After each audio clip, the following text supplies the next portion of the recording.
Hey adventurer, welcome back to the Weary Wanderer. Tonight, we're stepping into the blood-soaked sands of a Roman amphitheater to follow Drusus, a Murmillo gladiator, through one absolutely hellish day where the roar of the crowd is a prelude to oblivion and survival is just a postponement of the inevitable.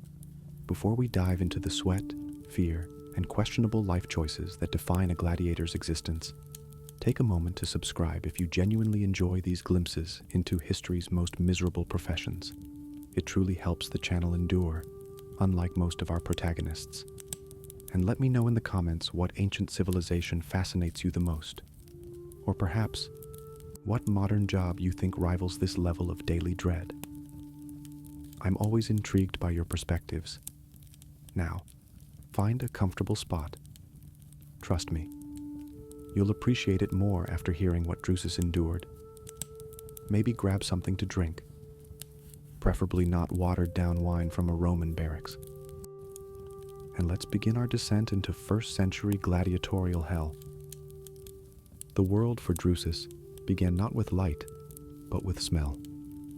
Or rather, a symphony of smells, each vying for the prestigious title of most offensive. The dominant note was stale sweat, a rich, tangy perfume generously contributed by several dozen other men, crammed into a space that a sensible farmer might deem adequate for half as many pigs. This was the ludus, the gladiator school barracks, his home, his prison, his pre-burial crypt.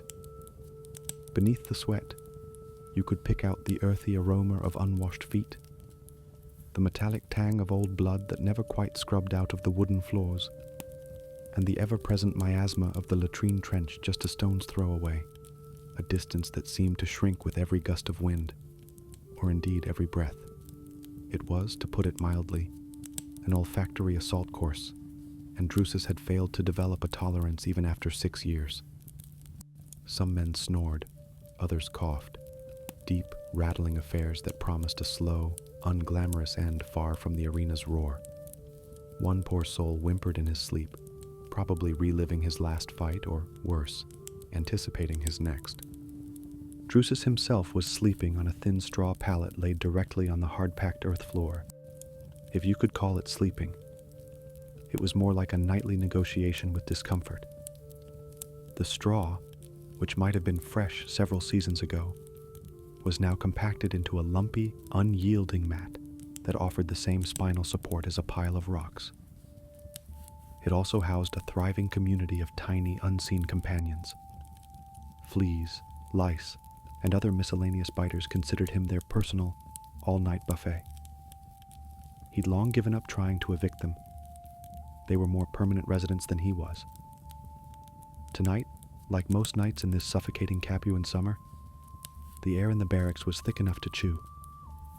It clung to his skin, heavy and damp, making the rough wool blanket he used less for warmth and more for a futile sense of privacy feel like a sodden horse blanket. He lay on his side, the familiar ache in his left hip, a souvenir from a clumsy retiarius a year back, gnawing at him.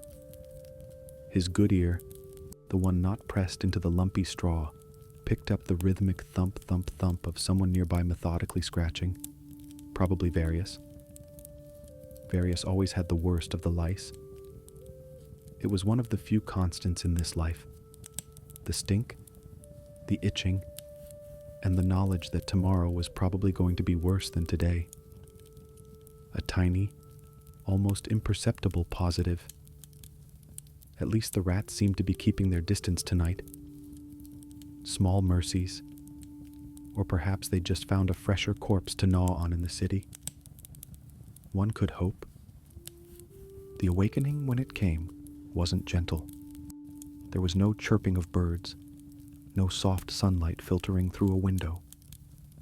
Instead, it was the harsh clang of a metal ladle against a bronze pot, a sound designed to shatter sleep into 1,000 jagged pieces. This was followed by the guttural bark of Optio, the training master's second in command, a man whose voice sounded like he gargled with gravel. "Up, you lazy whoresons! The gods are already awake, and so are your debts. Move like you have a purpose, even if it's just to die well. Charming. Optio had all the motivational skills of a kicked hornet's nest. Drusus didn't jolt. He'd learned years ago that sudden movements in the dark, crowded barracks were a good way to earn an accidental elbow to the face or a kick to the shins. He just let the dread settle in, a cold, familiar weight in his stomach. His first sensation was the protest of his back. It wasn't just an ache. It was a full-blown orchestral performance of creaks, groans, and sharp stabbing pains. He imagined his spine looked like a badly stacked pile of children's bricks. Then the chill. Despite the humid air, the pre-dawn earth floor leached warmth from his body, leaving his limbs stiff and unresponsive. He took a breath, tasting the stale air, and the first coherent thought formed in his mind. Another one. Jupiter's boils. Another one of these days. He sat up slowly, his joints popping like dry kindling. Around him, the darkness was alive with the sounds of men grunting, cursing, and coughing. The symphony of misery was tuning up for the day. It was still pitch black, the only light coming from a single, sputtering tallow lamp near Optio's small alcove, casting long, dancing shadows that made everyone look like misshapen demons. Perfect. Fumbling in this gloom was a daily ritual, a test of memory and touch. His subligaculum, the loincloth that was his primary garment, was thankfully where he'd left it, folded, a generous term, under his head as a sort of pillow. It was damp naturally, whether from sweat, dew, or something less identifiable. He didn't care to investigate. It would be drenched in sweat soon enough anyway. He pulled it on, the rough fabric chafing his skin. Next, his belt, the balteus. He ran his fingers over the worn leather, checking the buckle by feel. If this failed mid-fight, it wouldn't just be embarrassing, it would be fatally distracting. His sandals were another matter. They had a tendency to wander in the night, sometimes individually. He patted the ground around his pallet. Nothing. A muttered curse escaped his lips, quiet enough not to draw Optio's ire. He'd probably have to borrow a pair, or rather, reclaim a pair that someone else had borrowed from him. The concept of personal property in the ludus was hilariously fluid. His internal monologue was, as always, a cascade of grimly practical concerns. That gash on the thigh feels tight, probably festering. Wonderful. At least if I get a fever, this damn heat won't feel so bad by comparison. He could hear Crassus, a newer recruit, coughing again, that wet, hacking sound that made Drusus wince. Poor bastard. He won't see the season out. Still, less competition for the slightly less stale bread. It wasn't cruelty, just fact. Sentimentality was a luxury gladiators couldn't afford. It was like carrying extra rocks into the arena. He thought of Titus, his fallen comrade, the Thraex. The image of Titus's final gasping moments flashed in his mind. The sand turning dark, the roar of the crowd, the editor's indifferent thumb. He pushed it away. No good dwelling on that. Titus was free in his own way. Drusus still had to get through this day. He needed to check his practice rudies, wooden sword, later, make sure some thieving reprobate hadn't swapped it for one with a splintered edge. And his shield. He hoped the new leather straps he'd painstakingly fitted were holding. Losing your shield was a death sentence, plain and simple. A scuffle broke out nearby, followed by a sharp yelp and Optio's roar. "Settle down, you dogs, or I'll give you something to cry about." Someone had likely tried to borrow something a little too aggressively. Drusus ignored it. Standard morning theatrics. He finally located one sandal, half buried under the straw of the man next to him. who was now snoring with the blissful ignorance of the deeply unconscious, or the terminally stupid. The other one, well, one sandal was better than none. He could probably find its twin near the training yard, or acquire a new one from an unfortunate soul who wouldn't be needing his anymore after today's festivities. The air was already promising another scorcher. He could feel the oppressive weight of the coming day, the noise, the fear, the blood. But for now, in the pre-dawn gloom, there was a strange sort of suspended animation, a brief shared moment of collective misery before the real work began. It wasn't peace, not by a long shot, but it was quiet in its own chaotic way. The darkness was a thin veil, hiding the true ugliness for a few more precious moments. Drusus stood, his body a catalogue of complaints, and prepared to meet another day designed specifically to kill him. Just another Tuesday, or whatever day it was. In the Ludus, every day was Groundhog Day. If the groundhog was perpetually on the verge of being mauled by a lion for sport. And if the forecast was always, invariably, cloudy with a chance of disembowelment. The first hint of dawn was less a majestic sunrise and more a reluctant smear of grayish purple on the eastern horizon, looking like a bruise on the sky. It did little to dispel the oppressive humidity, but it did mean one thing. The relative privacy of darkness was over.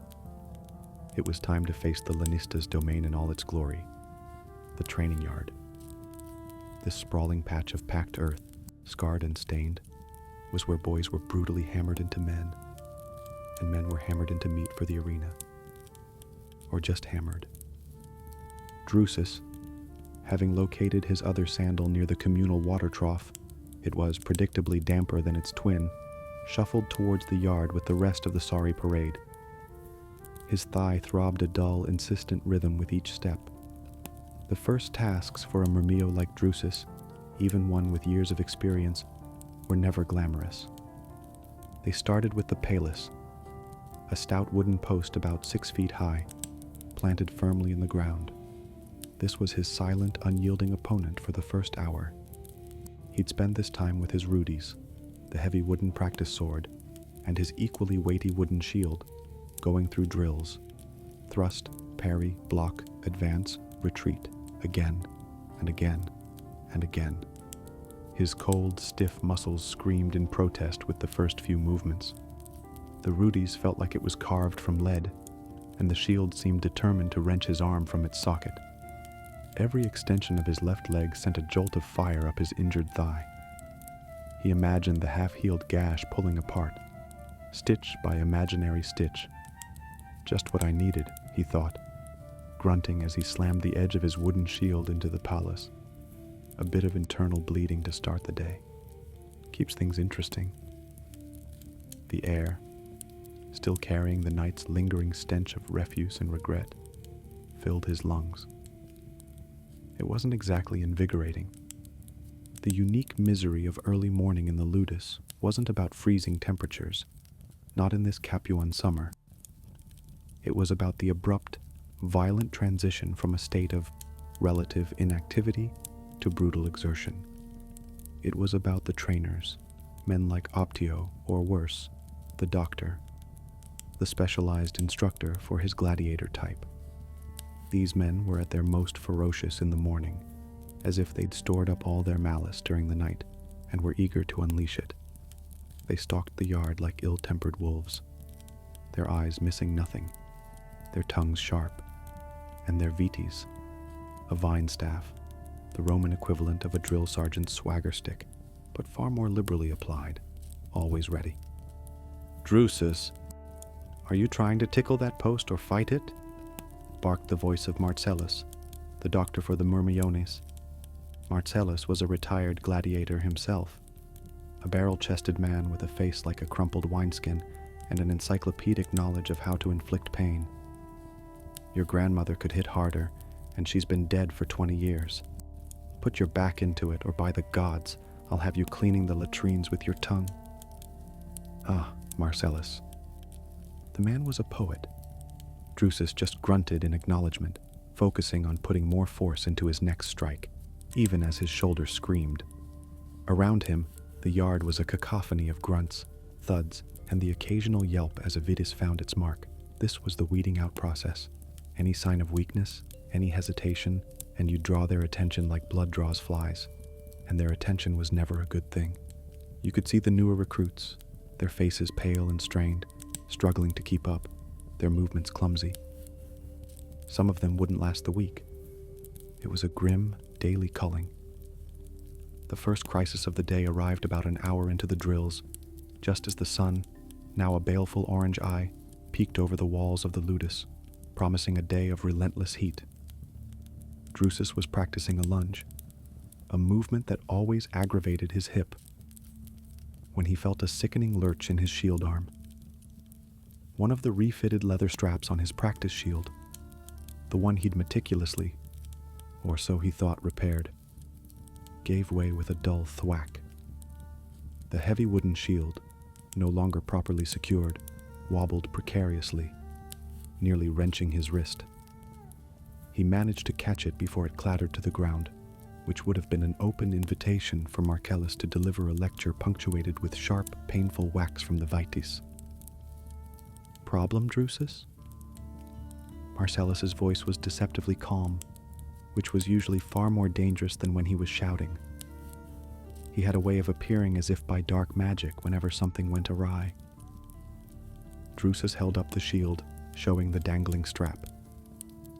Strap gave way, Doctor. No excuses, just a statement of fact. Excuses were seen as weakness. Marcellus peered at it, his lip curling. Still can't manage basic equipment maintenance after all these years? Perhaps you'd be better suited to mucking out the stables. At least there, your clumsiness might go unnoticed amongst the other droppings. He punctuated this with a light tap of his vites on Drusus's sore thigh.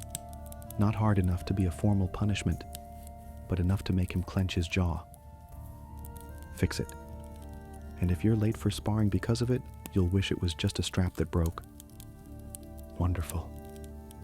Now he had to scrounge a new piece of leather and a working awl, repair the shield properly, all while every other gladiator was moving on to partnered drills.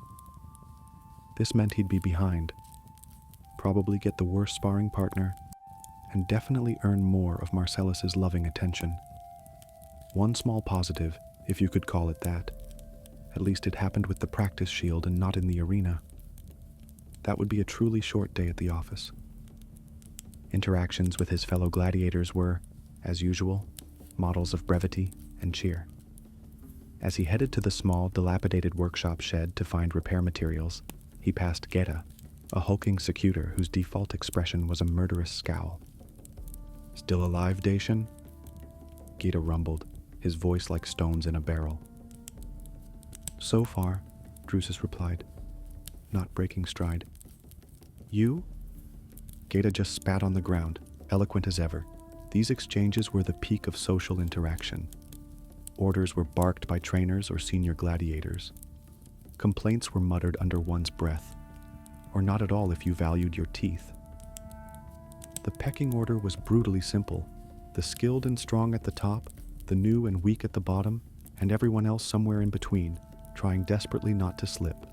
Drusus was somewhere in the upper middle, experienced enough to be respected, but not so dominant as to be a target for ambitious newcomers, at least not usually.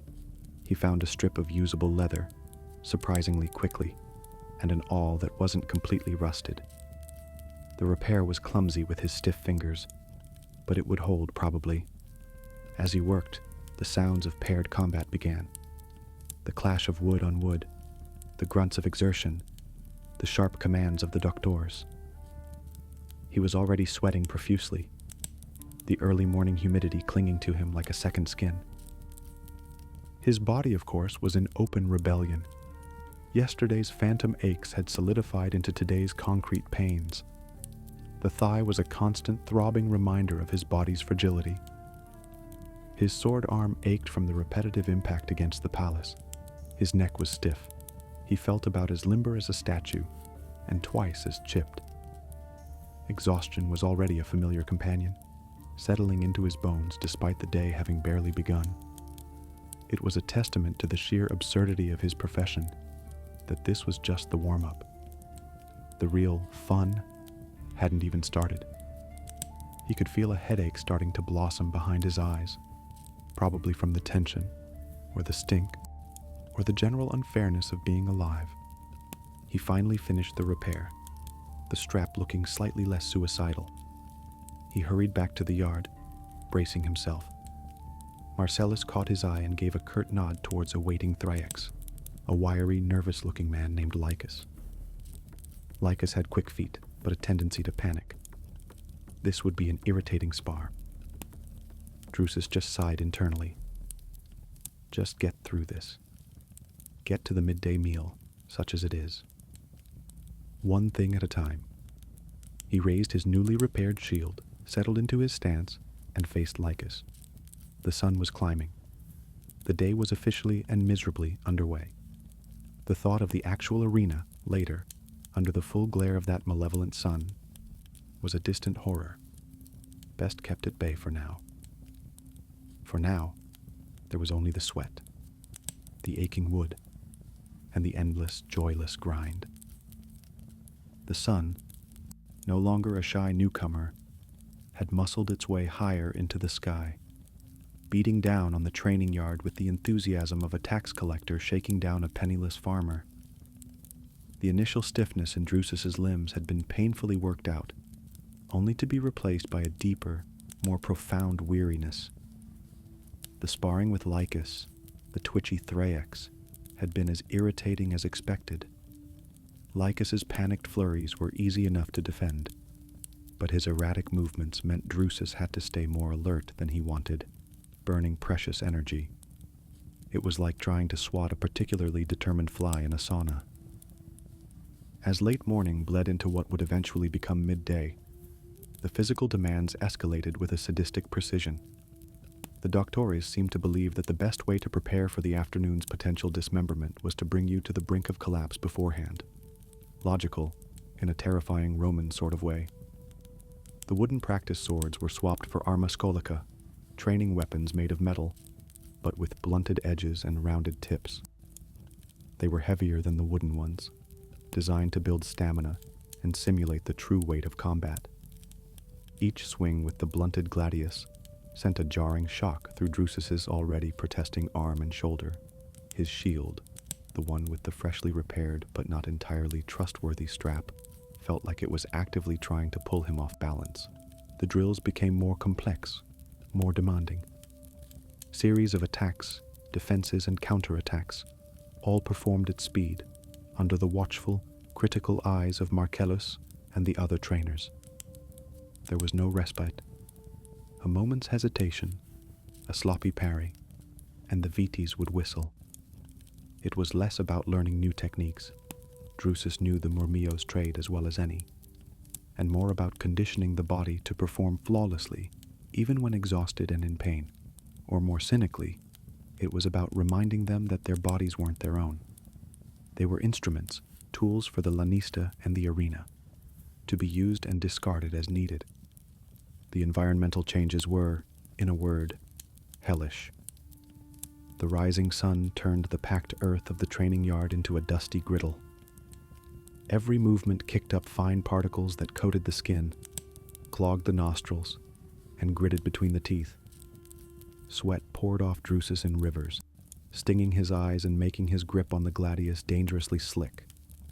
He wiped his palm on his already soaked loincloth, a futile gesture. The heat reflected off the whitewashed walls of the ludus, creating a stifling, oven-like atmosphere. There wasn't a hint of a breeze, just thick, hot, suffocating air that tasted of dust and despair. Even the flies seemed to be struggling, buzzing with a kind of angry lethargy. Drusus imagined them complaining. "It's too hot even for us to properly torment these fools." One of the few moments the universe seemed to agree on something, even if that something was shared misery. Exhaustion is a cruel mistress, and she often leads to mistakes. Drusus, normally precise and economical in his movements, was starting to feel the edges fray. During a particularly grueling sequence of shield bash and follow-up thrust drills against a heavily padded senior gladiator named Valero, a man built like an oak stump and about as mobile, Drusus overextended. His foot slipped on a patch of loose gravel, his balance compromised by fatigue and the ever-present throb in his thigh. For a split second, his shield dipped lower than it should have. Valero, despite his bulk, was no fool. He wasn't a star, but he'd survived by exploiting such tiny openings. His blunted practice sword, wielded with surprising speed, slipped over Drusus's shield and landed with a dull, sickening thud high on Drusus's right ribs. Even blunted, the force was enough to knock the wind out of him and send a shockwave of pure agony through his chest. He stumbled back, gasping, a shower of bright, painful stars exploding behind his eyelids. Marcellus was there in an instant, his face a mask of cold disapproval. "Sloppy, Drusus. Very sloppy. Did the ground offend you? Are you trying to count the pebbles with your backside? In the arena, that's a hole in your lung. You know better." The Vites landed sharply on Drusus's already aching shoulder. "Again. And this time, try to stay on your feet. It's generally considered an advantage in combat." The pain in his ribs was intense, a sharp, grinding reminder with every breath. He could already feel a spectacular bruise forming. This was how small errors cascaded. Now, not only was he dealing with his throbbing thigh and general exhaustion, but also a potentially cracked rib. Each movement was a fresh wave of agony.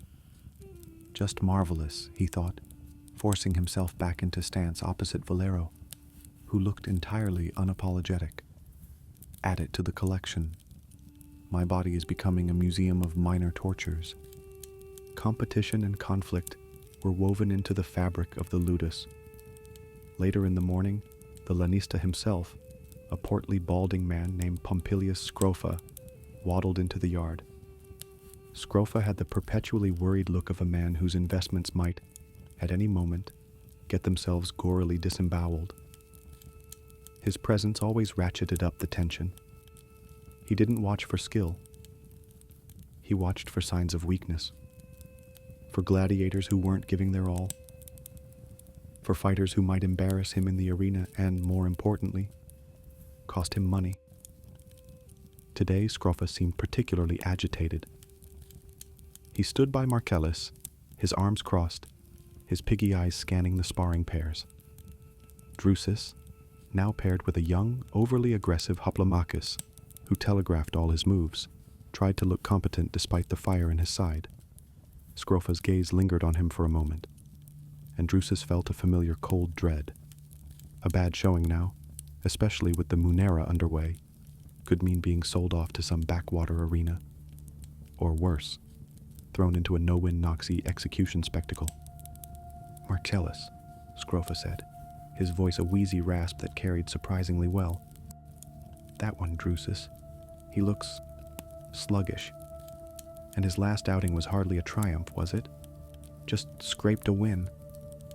Marcellus, to his credit, offered a mild defense. "He took a hard knock just now, Lanista, and he's slated for the Meridianus bout. Saving his energy, perhaps?" Scrofa sniffed. "Saving his energy or saving his skin? See that he's motivated. The editor expects a good show. No room for cowards or weaklings today." He then moved on, presumably to spread his unique brand of managerial encouragement elsewhere. Drusus felt a flare of resentment, quickly suppressed. Sluggish? He was fighting through injuries that would see a normal citizen bedridden for a week. But this was the ludus. Your pain was your own problem. Your performance was the Lanista's. Then came the false promise. After what felt like an eternity of clashing metal, strained muscles, and biting critiques, Marcellus finally called a halt to the intensive drills.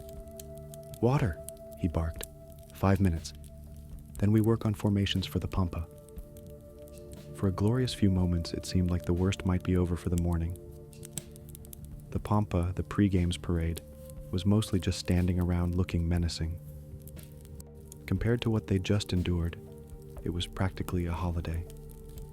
Drusus sagged against a wall, his chest heaving, his ribs screaming a silent protest.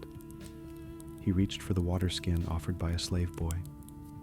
The tepid, slightly metallic tasting water, the most wonderful thing he'd experienced all day. This, he thought, might be the 20% positive for the morning. A brief, blessed pause. He could almost feel a sliver of something resembling hope. Maybe the afternoon wouldn't be so bad. Maybe his opponent would trip and impale himself on his own trident before the match even started. A man could dream. The dream shattered almost immediately. As they were gulping down water, Optio stomped into the middle of the yard, his face like a thundercloud.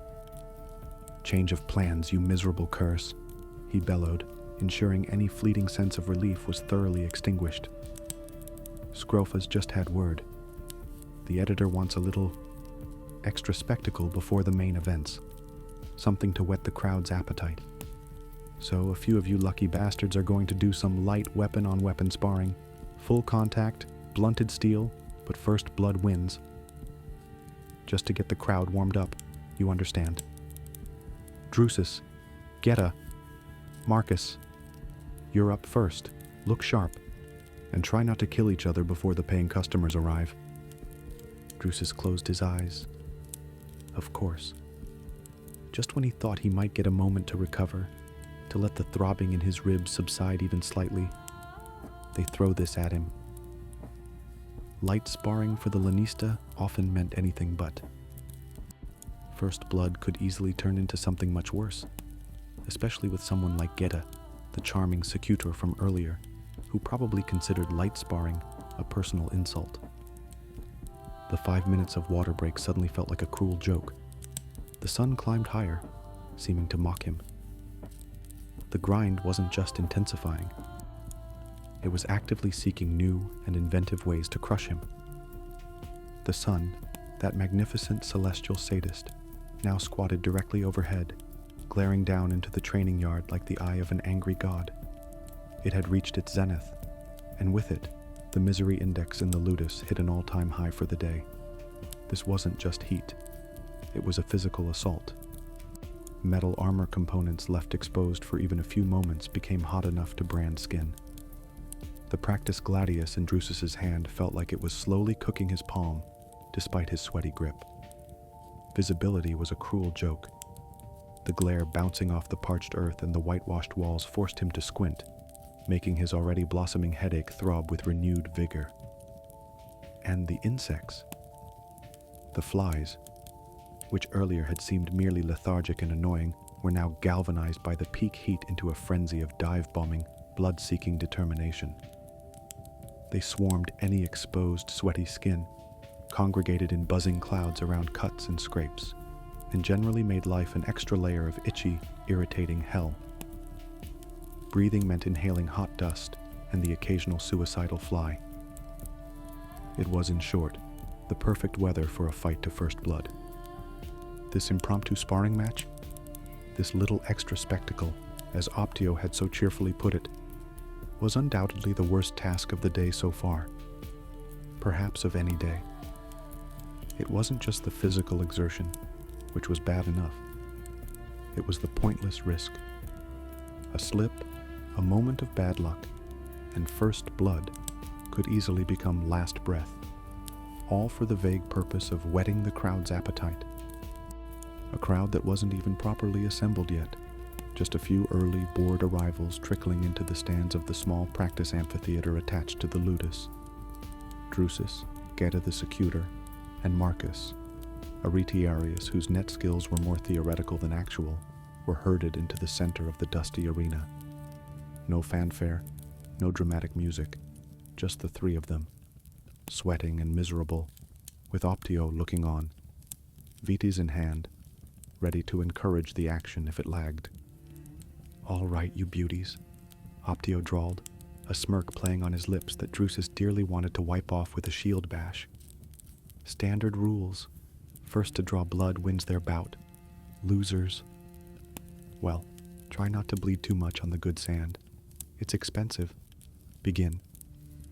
Drusus, his ribs a symphony of agony with every deep breath, faced Geta. Marcus, the retiarius, wisely decided to give the two heavily armed brawlers some space, circling nervously at the edge of their immediate confrontation. Geta, his face set in its usual expression of stony malevolence, hefted his blunted secutor sword. Even blunted, it was a fearsome piece of metal, designed to batter and bruise. Drusus knew this wouldn't be about finesse. Geta fought like a battering ram, relying on brute strength and relentless aggression. The fight began. Geta charged, predictable as sunrise, his sword swinging in a brutal arc, aimed at Drusus's head. Drusus, his body screaming in protest, raised his shield. The impact, when it came, was bone-jarring. The force traveled up his arm, into his shoulder, and down to his throbbing ribs, which sent up a fresh flare of agony. He grunted, held his ground, and tried to jab with his own gladius at Geta's exposed arm. Geta, surprisingly quick for his bulk, pulled back, the tip of Drusus's sword hissing through empty, hot air. This was how it went. A brutal exchange of thudding blows, shield against shield, blunted sword against armor. The sheer physical effort of just moving under the oppressive sun, encased in what felt like an oven, was immense. Drusus's body was actively betraying him. His muscles, already pushed for hours, were cramping. His grip on the gladius was slick with sweat, and he had to constantly adjust it, terrified of dropping his weapon. That would be an engraved invitation for Geta to end things quickly and painfully. His vision swam occasionally with the heat and the glare. Little black spots danced before his eyes. He could feel his reserves dwindling, the earlier exhaustion now plumbing new depths. There was a very real possibility of simply collapsing, not from a blow, but from sheer systemic failure. People died like this, not always in glorious combat, but from their own bodies giving up under the strain. He imagined his heart, pounding like a trapped bird in his chest, simply deciding it had had enough of this nonsense and clocking out. He risked a quick glance at Marcus. The retiarius was still keeping his distance, occasionally flicking his net in their general direction, more as a token gesture than a serious threat. Smart boy. Let the big, angry men tire each other out. Drusus parried another heavy blow from Geta, the impact sending shivers down his spine. He was operating on instinct now, years of training taking over where conscious thought was failing. Just one opening, he thought, gasping for air that felt like fire. One clean shot. His ribs were screaming, a constant grinding pain. He could taste blood in his mouth, though he wasn't sure if it was from a split lip or just the general internal abuse. Then, Geta made a mistake. Frustrated by Drusus's stubborn defense, he overcommitted to a wild swing, leaving his sword arm momentarily exposed and slightly off balance. It was a tiny window, a fractional second. Drusus, fueled by desperation and the last dregs of his strength, pivoted on his good leg, ignoring the searing pain from his thigh, and thrust. Not a killing blow, not even a disabling one, just a quick, targeted jab, with the blunted point aimed at Geta's unprotected forearm. The tip connected. Drusus felt the impact, a slight give, and then Geta roared, more in anger than pain, stumbling back, his arm coming up. A thin line of crimson welled up on the secutor's muscular forearm. It wasn't deep, barely a scratch by arena standards, but it was undeniably blood. Blood, Optio called out, stepping forward. Drusus wins this pairing. Geta, you're out. Marcus, you lucky dog, you get to face the winner. Geta glared at Drusus, then at his arm, then back at Drusus, a look of pure murder in his eyes. He spat on the sand, a wordless promise of future retribution, and stomped out of the immediate combat area. Drusus leaned heavily on his shield, his chest heaving, every nerve ending screaming. He'd won. if you could call this winning. He'd managed to inflict a minor scratch while sustaining what felt like several internal explosions. The 20% positive here was that he wasn't the one bleeding, and Gita looked slightly more furious than usual, which was always a small victory in itself. Now, Marcus. The Retiarius looked even more nervous, which was saying something. This would be different. Agility, a net, a trident. But Marcus was green, and Drusus, despite feeling like he was about to fall apart, had experience. The fight with Marcus was mercifully shorter. The young Retiarius, intimidated and clearly exhausted by the heat himself, made a clumsy throw with his net.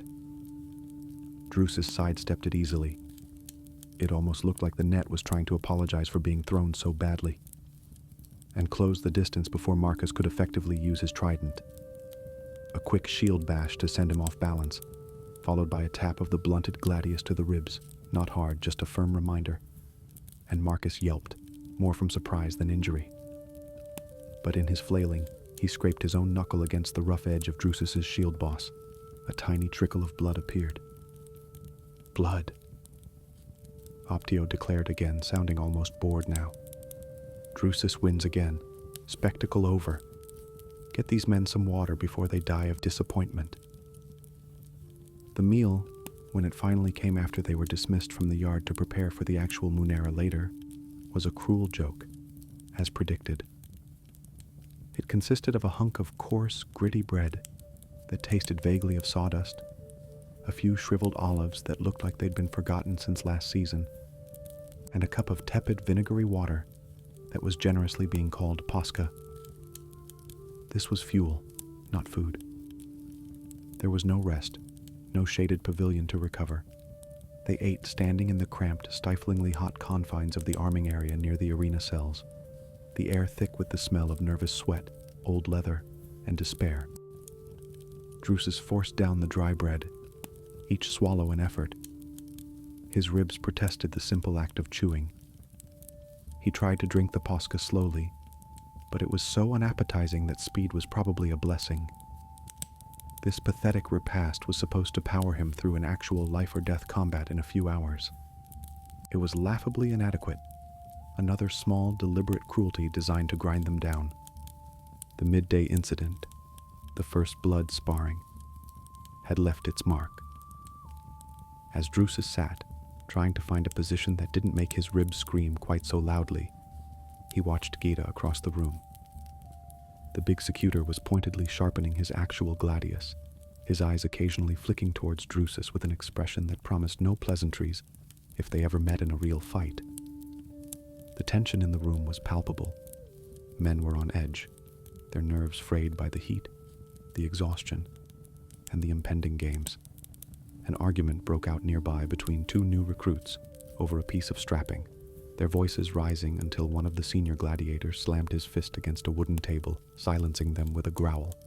Violence and breakdown simmered just beneath the surface, always ready to boil over when men were pushed this hard, this consistently. Drusus just closed his eyes for a moment. He had survived the morning. He had survived the extra spectacle. He had ingested the food. Now, all that was left was the main event. The arena, the roaring crowd, and a fight against a desperate Retiarius under the full, unforgiving glare of the afternoon sun. The peak of suffering? Perhaps. Or perhaps that was yet to come. In the life of a gladiator, you never quite knew when you'd hit rock bottom, because the bottom had a nasty habit of falling out. The afternoon in the Ludus waiting cells was a special kind of torment, a masterclass in psychological erosion. The worst of the physical brutality from training was supposedly over, but the day stretched before Drusus like a barren desert, with the arena as its distant, shimmering, and probably fatal mirage. He was only halfway done. The knowledge settled in his gut like a stone, heavier than any blunted practice sword. This phase wasn't about acute, sharp pain. It was about the dull, throbbing ache of existence, the mind-numbing monotony of waiting for your potential demise. The primary afternoon task, if you could call it that, was preparation, which mostly meant waiting, and more waiting. And then, for a change of pace, a bit more waiting. Drusus sat on a rough wooden bench in the dim, stiflingly hot antechamber that led to the arena gate.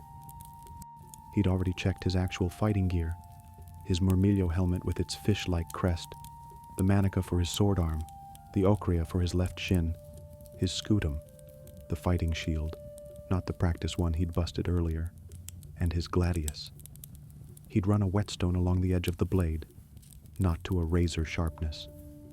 That was forbidden until just before the match, to prevent any preemptive problem-solving among the gladiators, but enough to ensure it wasn't laughably dull. He checked the straps on his shield, then checked them again. The repair on his practice shield earlier had made him paranoid. Each buckle, each leather thong, was inspected with a meticulousness born of sheer terror. Losing a piece of armor in the arena wasn't an inconvenience. It was an invitation to the afterlife. This repetitive checking became a kind of hypnotic suffering. Run fingers over the helmet's rim, test the give in the manica's ties, shift the ochrea on his leg, feeling the familiar chafe, the same motions over and over, a ritual to ward off bad luck, or perhaps just to give his anxious hands something to do. His mind, however, was less easily occupied. The hours of exertion, the heat, the pain in his ribs and thigh, and the sheer unrelenting stress were starting to chew away at his mental fortitude. His thoughts drifted, becoming a weird soup of memory, anxiety, and strange, disconnected images. For a moment, he'd see the face of Titus, his dead friend, superimposed over the grimy wall. Then it would morph into the snarling muzzle of a bear he'd seen in the arena pits years ago. He found himself humming a childhood song from his Dacian village, a tune he hadn't consciously recalled in years. It surfaced, unbidden, then vanished like smoke, leaving a hollow ache behind. Was he hallucinating? Not quite. But the walls between past and present, reality and fear, were definitely getting thinner, more porous. The psychological cracks were showing. He tried to focus, to visualize the fight ahead with the retiarius, but his opponent's face kept morphing into Geta's sneer, or Pompilius Scroffa's worried frown, or even the blank, indifferent stare of a statue in the forum. He caught himself nearly dropping his gladius. His hand, slick with sweat and trembling slightly from exhaustion, had simply loosened its grip. He snatched at it, his heart lurching. That was the kind of mistake that got you killed. A wave of nausea rolled over him. "Get a grip, Drusus," he told himself, his internal voice sounding as weary as he felt. "Fall apart later. Or preferably, not at all." The afternoon crisis, when it arrived, was suitably mundane and utterly infuriating. One of the newer slaves, a trembling boy no older than 12, was distributing small cups of watered-down wine, a supposed gesture of courage bolstering from the lanista. As the boy reached Drusus, his hand shook violently, and a good portion of the precious, albeit terrible liquid, sloshed over the side, right onto the intricate leather ties of Drusus's manica. "Clumsy oaf," snarled Varro, a surly veteran murmillo sitting next to Drusus, whose own arm guard had narrowly escaped the spill. The boy froze, his eyes wide with terror, expecting a blow. Drusus looked at the now damp ties. Wine wouldn't harm them much, but it was the principle of the thing.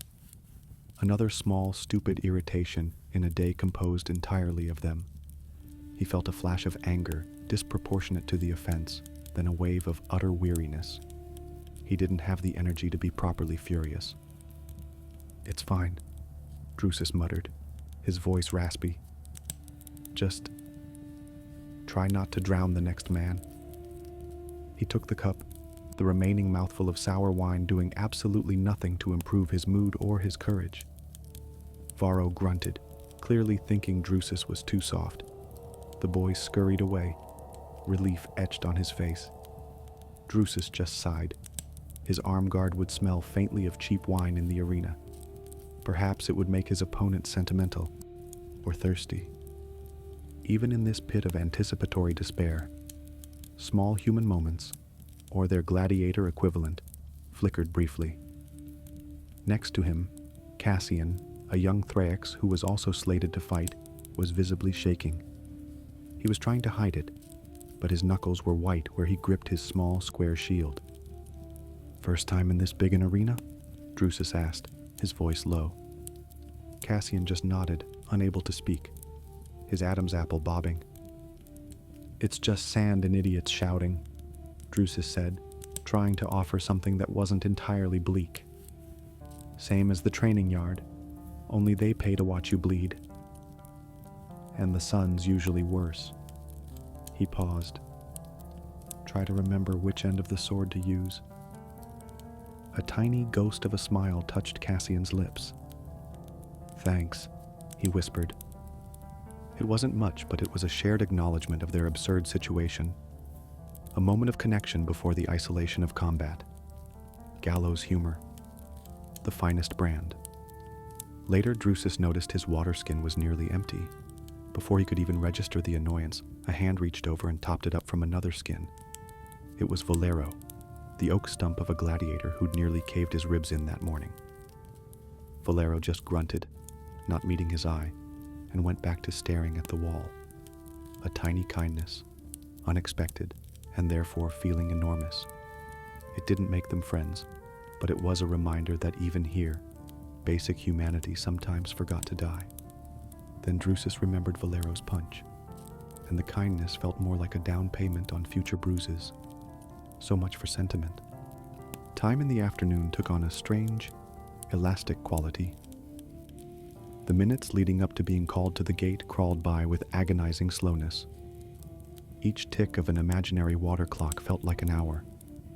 He could hear the distant roar of the crowd as earlier events, beast hunts perhaps, or executions of Noxi, took place in the main arena. Each roar was a reminder of what was coming. The sun, visible as a brilliant, unbearable square of light through the gate at the end of their passage, seemed to hang motionless in the sky, refusing to begin its descent.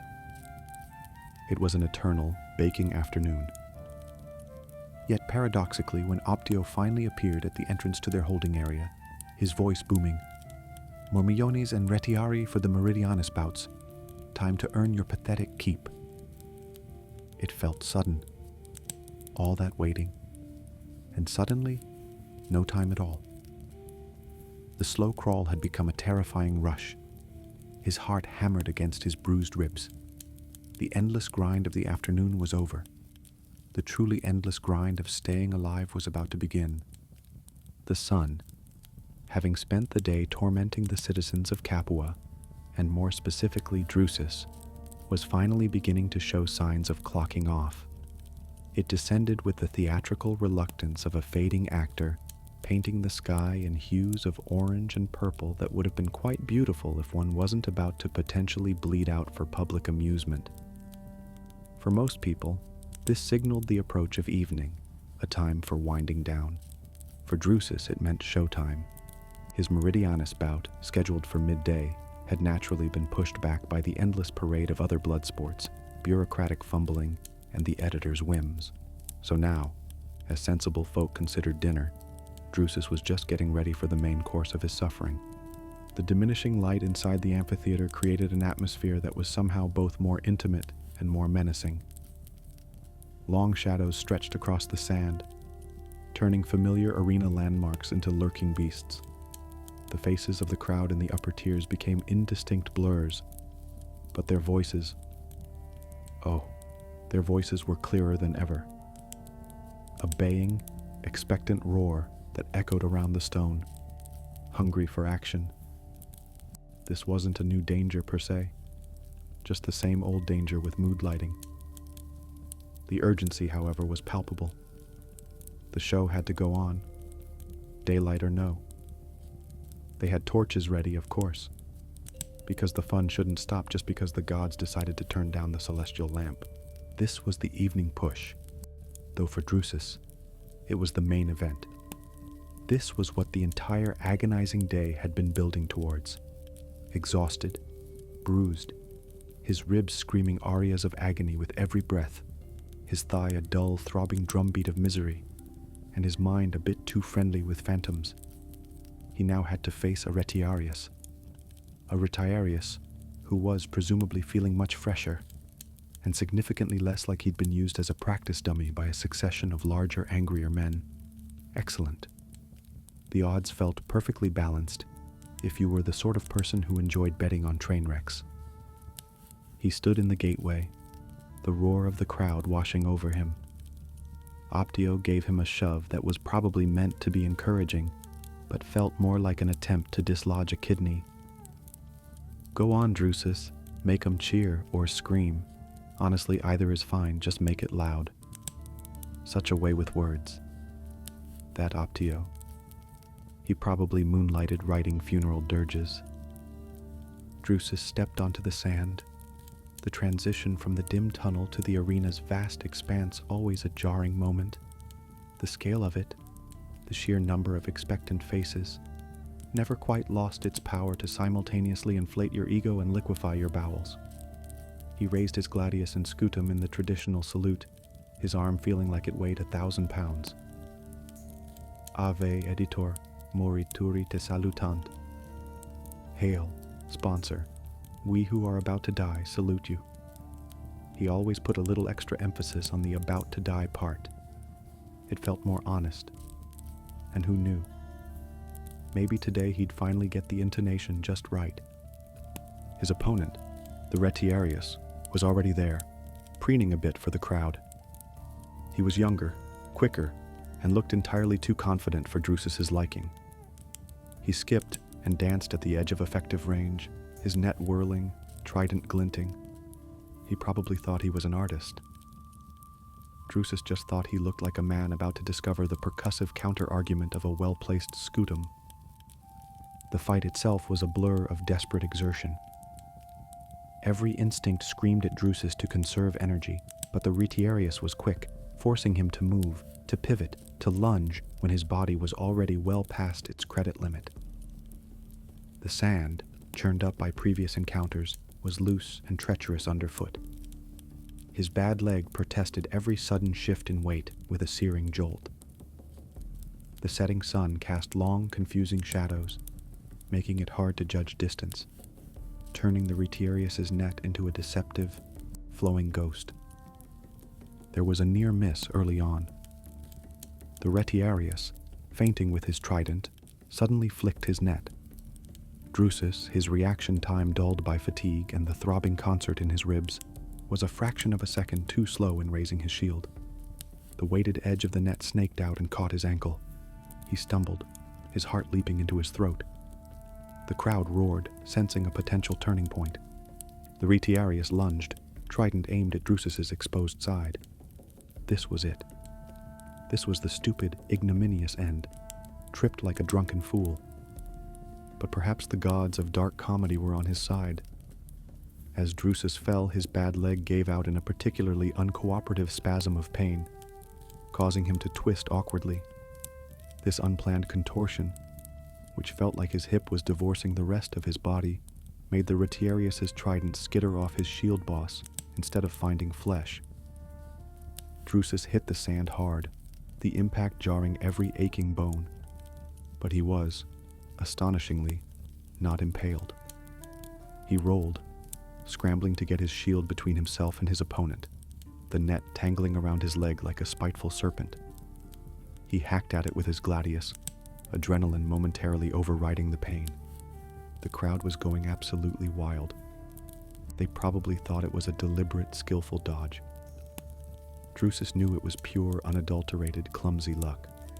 The 20% positive for this moment? He was still breathing, and the fall probably looked more dramatic than it felt. No, wait. It felt exactly as dramatic as it looked. He managed to cut himself free and regain his feet, his breath coming in ragged gasps. The retiarius looked momentarily surprised, then annoyed, like someone whose dinner had just been snatched away. The fight wore on. Drusus knew he couldn't outdance this opponent. His only chance was to close the distance. to negate the reach of the trident and net, to turn it into a brutal, ugly brawl. He plodded forward, a relentless, aching machine, taking glancing blows on his shield, waiting for an opening. His arms burned, his lungs burned, his vision tunneled. He was operating on fumes and stubbornness. The opening came, as it often does, from overconfidence.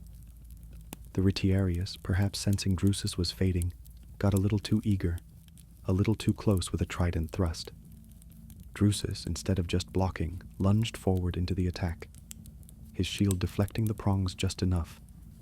He was inside the trident's effective range. He slammed his shield into the Retiarius's chest, a move that sent fireworks of agony through his own battered ribs, but had the satisfying effect of knocking the air out of his opponent with a whoosh. The Retiarius stumbled back, eyes wide. Drusus didn't give him time to recover. He thrust, low and hard. There was no satisfying shink of metal meeting yielding flesh. This wasn't a heroic cinematic kill. His gladius met resistance, then slid home with a sickening wet crunch. He'd aimed for the thigh, a disabling but not necessarily fatal wound. The Retiarius screamed, a high, thin sound that was quickly drowned out by the crowd's roar, and collapsed, clutching his leg where a dark stain was rapidly blooming on the sand. Drusus stood panting, leaning on his shield, the world swaying. He'd won. Again. He looked to the editor. The magistrate, looking pleased with the bloody display, gave a clear thumbs up. Life. For now. The Retiarius would live, probably to be patched up and thrown back in eventually or sold off. Drusus didn't care. He just wanted to lie down, preferably for a week. But of course the work wasn't done. That was the cruelest joke. Surviving the arena was just the end of one act. Now came the extended labor. He had to retrieve his gladius, a singularly unpleasant task involving pulling it free from muscle and sinew, then present himself to the editor again. There was the slow, agonizing trudge from the arena, every step a fresh torment, back to the ludus cells. The false hope that the end of the fight meant the end of the day was a bitter pill he'd choked on many times before. Back in the arming area, which now stank of stale sweat, fresh blood, and something indefinably like despair, the evening duties began. Weapons had to be cleaned meticulously. Dried blood was a fast track to rust, and a lecture from Marcellus that could curdle milk. Armor had to be inspected for damage, straps checked again. His manica was soaked in sweat, and now also sported a smear of the Retiarius's blood, a lovely souvenir. He scrubbed at it numbly. Someone was groaning in a corner, one of the less fortunate combatants from an earlier match. Another was quietly weeping. The camaraderie of shared suffering was in full swing, a silent, exhausted understanding passing between those who had walked through hell, and for now, stumbled out the other side.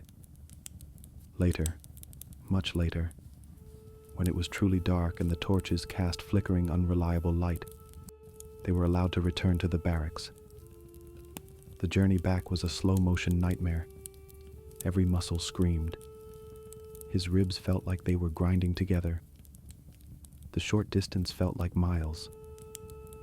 The anticipation of his lumpy straw pallet, normally a symbol of his daily discomfort, now shimmered in his mind like a featherbed in a king's palace. This illusion battled with the certain knowledge that any rest he got would be utterly inadequate. Tomorrow would come, and with it, more training, more pain, more absurdity. He was a cog in a machine that ran on blood and sand, and cogs didn't get holidays. He finally collapsed onto his pallet, the familiar symphony of snores, coughs, and whimpers washing over him. He didn't even bother with his blanket. His internal monologue, usually a stream of sarcastic commentary, was too tired to even form coherent complaints. It was just a dull, throbbing awareness. Survived. For now. Gods, I hurt. That was the extent of his evening reflection. a truly inspiring end to a truly inspiring day. The evening meal, if one were feeling particularly generous with the term, was served back in the familiar fragrant barracks. It was a testament to the Lannista's profound understanding of culinary disappointment. Tonight's offering was a lukewarm stew of indeterminate vegetables, mostly stringy bits of turnip and the occasional adventurous bean, floating in a watery grayish liquid that might once have been broth, in the same way a puddle might once have been a lake. This was accompanied by another hunk of the Ludus's signature stone-ground bread, so named because it felt like you were chewing on small stones, and probably contained a fair percentage of them. For a special treat, perhaps because Drusus had actually survived and won, there was a rumor that the stew contained actual meat. Drusus searched his bowl with the cautious optimism of a man panning for gold in a latrine. He found a single pale, gristly lump that could have been anything from elderly goat to a particularly unfortunate rat. He decided not to investigate further and ate it with the grim determination of a man conquering a very small, very unappetizing province. The struggle to eat when you're too tired to chew is a unique form of torture. Drusus's jaw ached in sympathy with the rest of his battered body. Each mouthful of the gritty bread was an effort, each spoonful of the tepid stew a challenge. Around him, the social dynamics of mealtime in a gladiator school were on full display.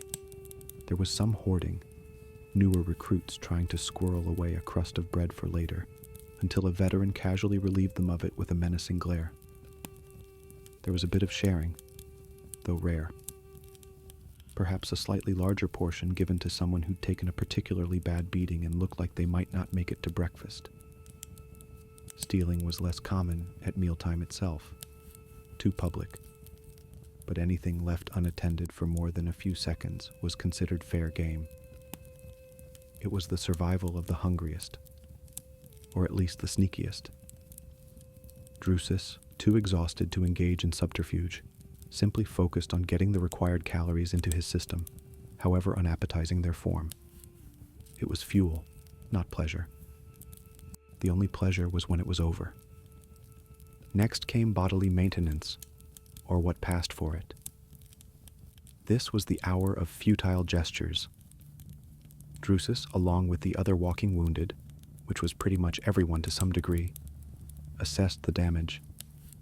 His ribs were a beautiful, blooming purple and screamed if he so much as breathed too deeply. The gash on his thigh from his morning training enthusiasm felt hot and angry.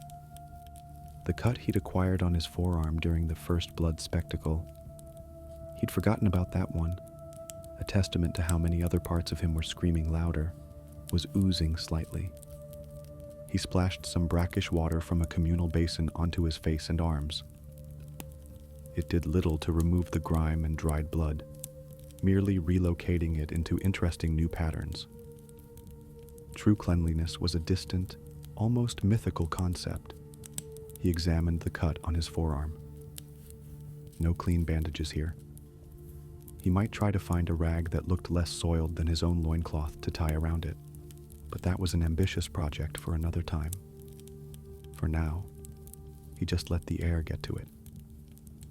Maybe the sheer toxicity of the barracks atmosphere would kill any lurking infections. One could always hope for a medical miracle born of extreme squalor. His equipment needed attention too. He listlessly wiped down his gladius again, though it was already clean, and checked the straps on his shield for the 12th time. Tomorrow's problems were already making appointments in his mind. The stiffness that would set in overnight, the inevitable infection, the general horror of waking up to do this all again. Social time in the barracks was as uplifting as a funeral procession in a swamp. Brief, mumbled interactions were the norm. Gallows humor was the lingua franca. "Heard you nearly bought a farm out there today, Drusus," grunted Varro, who was attempting to stitch a tear in his own battered manica with what looked like a fishbone and a strand of his own hair. The farm was less appealing than the property values here, Drusus retorted, wincing as he tried to stretch his aching back. Besides, who'd feed the fleas? Varro actually snorted, a sound like a dying wildebeest. That was high praise. Someone was always sick. Crassus, the new recruit with the hacking cough from the morning, sounded even worse. His breathing was shallow and ragged, punctuated by fits of coughing that made everyone else instinctively shuffle a bit further away. It was like a death rattle in installments. Someone was always angry. Geta, his arm now crudely bandaged, sat in a corner, radiating pure, unadulterated fury at the world, occasionally kicking the wall for emphasis. It was his version of evening prayer. Yet these grim interactions, these shared moments of misery, were the thin threads that kept them tethered to their humanity. They were all in this pit together, knowing that someone else was just as cold, just as hungry, just as terrified. Made it, well, not better, but fractionally less lonely. It was the camaraderie of the damned, a bond forged in blood, sweat, and the constant nagging fear of a pointy object entering your vital organs. A few gladiators gambled with knucklebones in a corner, their voices low and tense, wagering scraps of food or IOUs for favors that might never be redeemed. It was a desperate attempt to feel some control, some agency, in a life that offered neither. Drusus didn't join them. He didn't have anything worth wagering, except perhaps his collection of aches and pains, and he doubted there was a market for those. Pre-sleep rituals were a sad litany of unsuccessful attempts at comfort. Drusus rearranged his pitiful straw pallet, trying to find a configuration of lumps that didn't directly assault his bruised ribs or his throbbing hip. He failed naturally. The lumps seemed to shift with malevolent intelligence, always finding the tenderest spots. He checked for any obvious vermin in his immediate vicinity. A quick, hopeless pat-down of the straw. He knew they were there, the tiny, unseen legions. But it was a gesture one made. He positioned his gladius beside him, within easy reach. Not that it would do much good against a determined rat, or one of Optio's pre-dawn wake-up calls, but it was habit. It was his only constant companion, his silent, sharp-edged friend. And then, the grand finale of the day, failing to sleep. The cruelest irony of all. His body was a screaming wreck of exhaustion, every muscle fiber crying out for oblivion. His mind, however, had other ideas. It replayed every mistake from the arena, every near miss, every painful impact. It cataloged his injuries with a morbid fascination. The throbbing in his ribs was a constant, dull drumbeat. His thigh ached. The cut on his arm stung. The chorus of coughs, snores, whimpers, and the occasional night terror from his fellow gladiators provided a soothing lullaby of suffering. The air was thick and close, smelling of unwashed bodies, stale straw, and despair. He lay there, staring up into the impenetrable darkness of the barracks roof, feeling the familiar dance of fleas on his skin. Sleep was a coy mistress, and tonight she was playing very hard to get. He tried to empty his mind, to focus on his breathing, but each breath brought fresh agony from his ribs. He imagined the retiarius he'd fought, wondering if his leg wound was as painful as Drusus felt right now. Probably not. The victor always slept better, even if the victory was just a temporary reprieve from the abattoir. Time stretched and warped. Hours seemed to pass, or perhaps only minutes. He drifted into a shallow, uneasy state. Not quite sleep, more a hazy delirium where anxieties and aches mingled freely. He saw the editor's indifferent face, the crowd's roaring maw, Geta's murderous glare. Then, just as a sliver of true unconsciousness seemed to beckon, a particularly violent coughing fit from Crassus would jolt him back to full, aching awareness. Eventually, perhaps an hour before the first hint of gray light would inevitably signal the start of another torturous cycle, Drusus might have achieved a state of fitful, dream-haunted sleep. Or perhaps he just lay there, resigned, his eyes closed, waiting for the clang of Optio's ladle on the pot. a sound that promised another day of meticulously orchestrated misery. It was hard to tell the difference anymore. Rest was an illusion. Hope was a luxury. Survival was just a postponement. And in the suffocating darkness of the ludus, that was the only truth left. So, Drusus, one man, one miserable day, one tiny cog in a colossal machine greased with blood and fueled by human suffering. It's easy to get lost in his personal agony, the throbbing ribs, the questionable stew, the existential dread that was probably more reliable than his next meal. But our Drusus wasn't special, not really. And that, my friends, is where the true horror, and perhaps the darkest cosmic joke of all, really kicks in. He was just one pixel in a vast, sprawling mosaic of misery, a single uncredited extra in the grand, gory blockbuster that was Roman entertainment. Let's talk scale for a moment, shall we? Pinning down exact numbers for how many men lived and died as gladiators is like trying to count raindrops in a hurricane. Historians love to argue, and the Romans weren't always meticulous about census data for their disposable entertainment units. But we're talking thousands upon thousands over the centuries the games flourished. Some estimates suggest that during the peak of the Roman Empire, hundreds of gladiators could be fighting in state-sponsored games in Rome alone in a single festival, and there were arenas, big and small, fancy and flea-bitten, scattered all across the empire, from Britannia's damp fringes to Syria's dusty plains. Each one needed a steady supply of men like Drusus. Think of it, a vast, invisible army, conscripted not to conquer foreign lands, but to conquer boredom and score political points, dying in installments for the amusement of the masses.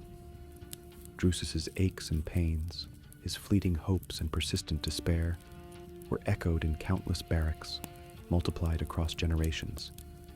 His suffering wasn't unique, it was an industry standard. It makes you wonder if they had quantity discounts on misery. Now, why was this role, this profession of state-sanctioned slaughter, so crucial? It's not like Drusus was building aqueducts or paving the Appian Way. He wasn't hauling grain to feed the city or mining gold to fill the emperor's coffers. Not directly anyway. No, his necessity was of a different, more insidious kind. Gladiatorial games were, in essence, a brilliant piece of Roman statecraft, a brutal form of social Viagra for the masses. They were a distraction, a spectacle, a way for emperors and ambitious politicians to curry favor, to show off their wealth and generosity. Look, free bread and bloody circuses. Aren't I a great guy? Vote for me. Don't overthrow me. Their suffering enabled political careers. Their deaths cemented social order. By parading condemned criminals, prisoners of war, and even desperate free men who signed up for a slim chance at fame, or a slightly less slim chance at a quick death. The Roman elite reinforced their power, showcased Roman martial virtue, or a twisted version of it, and provided a convenient, thrilling outlet for the populace's less savory emotions. Drusus wasn't building monuments. He was the monument, a living, breathing, bleeding testament to Rome's power to control life and orchestrate death. A truly inspiring civic service, when you think about it. For everyone but Drusus, of course. And the ironies? Oh, the ironies are richer than a senator's banquet. These men, gladiators, were simultaneously celebrities and complete outcasts. The top fighters, the ones who survived long enough to make a name, could achieve a bizarre kind of stardom. Their images might adorn graffiti on walls, lamps, even mosaics. Poems might be written about their prowess. Some Roman ladies, we're told, developed rather unhealthy fascinations with these sweat-soaked, scarred paragons of lethality. Yet they were still infames, legally disgraced, on par with actors and prostitutes, denied many of the rights of a Roman citizen, even if they were born free. They were symbols of courage and discipline, embodying the Roman ideal of facing death without flinching. Yet most were slaves or condemned men, their lives entirely forfeit. They fought in arenas often built by the back-breaking labor of other slaves, for the entertainment of citizens whose freedoms they would never truly share. They were the ultimate disposable heroes, lauded for their bravery in a script written by their masters, a script that almost always ended with their death. Their brief, flickering fame was just the pretty packaging on a product designed to be consumed and forgotten. Which brings us to their erasure from history. We remember the names of emperors: Augustus, Nero, Trajan, Hadrian. We remember the poets and philosophers: Virgil, Seneca, Marcus Aurelius. We see their statues, read their words, marvel at the temples and forums they commissioned. But what about Drusus? What about the thousands of other Drususes? Crassus with his cough? Gita with his rage? Lycus with his nerves? They are, for the most part, footnotes at best, anonymous entries in the grim ledger of Roman entertainment. A few gladiator names have come down to us, often from inscriptions on tombstones or mentions in ancient texts. Names like Spartacus, who famously broke the mold, or Flamma, who supposedly fought over 30 times and was granted freedom 4 times, yet chose to remain a gladiator, a fact that either speaks volumes about his character or the Roman definition of freedom. But the vast majority are voiceless, their individual stories lost to the sands of the arena. We see the Colosseum and marvel at its grandeur, but rarely do we think of the sheer volume of individual terror and agony that soaked its foundations. The spectacle outshines the suffering. The roars of the crowd have drowned out the whispers of the dying. It's a historical sleight of hand. Remember the glory, forget the guts. Much tidier that way. And finally, the continuity. It's tempting to look back at something as overtly barbaric as gladiatorial combat and think, well, thank goodness we've evolved past that. And in many ways we have. We no longer, officially at least, gather in massive stone arenas to watch men in elaborate costumes hack each other to pieces for sport. That would be uncivilized, and the pay-per-view rights would be a nightmare to negotiate. But the human appetite for spectacle, for distraction, for watching others endure hardship from a safe distance, that hasn't exactly vanished. The pattern of exploitation, of certain lives being deemed more expendable than others, of a system that chews up individuals for profit or entertainment or political expediency. Well, let's just say the forms change, but the underlying mechanics can have a disturbingly familiar ring. We may not have gladiators, but we have other professions where people risk their bodies and well-being for our consumption or convenience, often for pitiful rewards and even less recognition. The arena might be different, the weapons more subtle, but the human cost of progress, or entertainment, or economic necessity is still being paid, often by those with the fewest choices. Drusus's weary, cynical ghost might find a lot to nod at in our modern world, even if he'd be baffled by the lack of decent, straightforward sword fights. He'd probably just shake his head, mutter something about the consistency of human nature, and ask if anyone had seen his other sandal. So what became of our weary wanderer, Drusus the Murmillo, after that particularly hellish day in Capua? Did he find fame, fortune, and a comfortable retirement villa by the sea, perhaps penning his memoirs titled My Life with Sharp Objects and Questionable Hygiene? Let's not kid ourselves. The life expectancy of a gladiator wasn't exactly stellar. While a few managed to survive multiple fights, even win their freedom, the famed rudis, a wooden sword symbolizing retirement, the vast majority ended up as another crimson stain on the arena sand.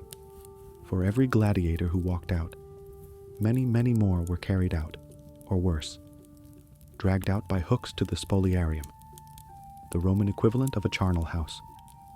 The average career of a gladiator was brutally short. Some sources suggest many didn't last more than a handful of fights, or a few years. Common causes of death included, well, exsanguination. That's bleeding out, for those who prefer their horrors plain. A well-placed sword thrust to a vital organ, Infection from untreated wounds. Remember Drusus's festering thigh? Or simply dying from the sheer cumulative trauma of their profession? Escape? Possible, as Spartacus famously demonstrated, but exceedingly rare, and usually ending with a rather unpleasant crucifixion party. For Drusus, the odds were stacked higher than a pile of corpses after a particularly enthusiastic Munis. He likely fought a few more times, each bout adding to his collection of scars, aches, and soul-crushing weariness, until one day, his luck, his skill, or simply his will to live, ran out. Maybe it was a younger, faster opponent. Maybe his old injuries finally betrayed him at a critical moment. Maybe he just slipped on a patch of suspiciously damp sand. The specifics are academic. The outcome, statistically speaking, was grimly predictable. He ended not with a bang, but probably with a gurgle. What then is his legacy? Drusus didn't build any triumphal arches. He didn't write any epic poems, though he probably muttered a few choice, curse-laden verses under his breath. His name won't be found on any grand inscriptions, unless it's a faded piece of graffiti scrawled by a fleeting admirer.